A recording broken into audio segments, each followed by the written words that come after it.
பள்ளிக்கு சீர்கொண்டு வந்த மக்கள். நீலகிரி மாவட்டம் உதகை அருகே சோலூர் பேராட்சிக்குட்பட்ட கோக்கால் பழங்குடியினர் கிராமத்தில் செயல்படும் அரசு உயர்நிலைப் பள்ளியில் 130 மாணவர்கள் பயின்று வருகின்றனர்.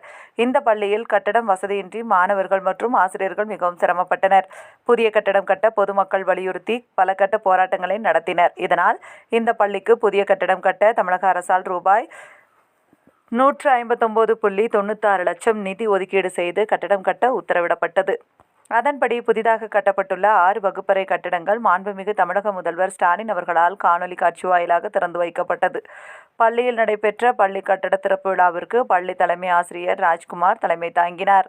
பள்ளி மேலாண்மை குழு தலைவர் திருமதி ஸ்ரீமாதி, பள்ளி மேலாண்மை குழு துணைத் தலைவர் சிவகுமார், பெற்றோர் ஆசிரியர் கழக தலைவர் திரு வரதராஜன், 6 ஊர் தலைவர்கள் ஆகியோர் முன்னிலை வகித்தனர். சிறப்பு அழைப்பாளராக கலந்து கொண்ட அரசு கொறடா ராமச்சந்திரன் குத்துவிளக்கேற்றி கட்டடங்கள் திறந்து வைத்து சிறப்புரையாற்றினார்.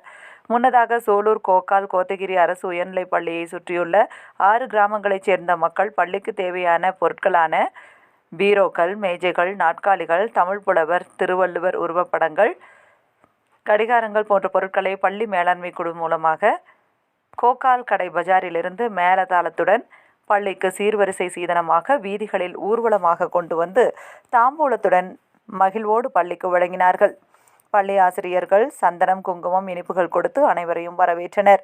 நிகழ்ச்சியில் உதகை முன்னாள் வட்டாட்சியர் சரவணன்குமார், மாவட்ட முதன்மை கல்வி அலுவலரின் நேர்முக உதவியாளர் ஆனந்த் மற்றும் பொதுப்பணித்துறை, வருவாய்த்துறை, காவல்துறையினர், உயர்நிலைப் பள்ளி ஆசிரியர்கள், தொடக்கப்பள்ளி தலைமை ஆசிரியர் மற்றும் ஆசிரியர்கள், பள்ளியின் மாணவர்கள், அலுவலக ஊழியர்கள், சத்துணவு அமைப்பாளர், சத்துணவு சமையலர்கள், பெற்றோர்கள், பள்ளி மேலாண்மை குழு உறுப்பினர்கள், பெற்றோர் ஆசிரியர் கழக உறுப்பினர்கள், சமூக ஆர்வலர்கள், கோக்கால், தூபகண்டி, கொட்லைன், கண்ணேரிமுக்கு, கல்லுண்டி, கக்கஞ்சி நகர் மற்றும் செலக்கல் ஆகிய 6 கிராமங்களைச் சேர்ந்த ஊர் தலைவர்கள் மற்றும் பொதுமக்கள் பலர் கலந்து கொண்டு விழாவை சிறப்பித்தனர்.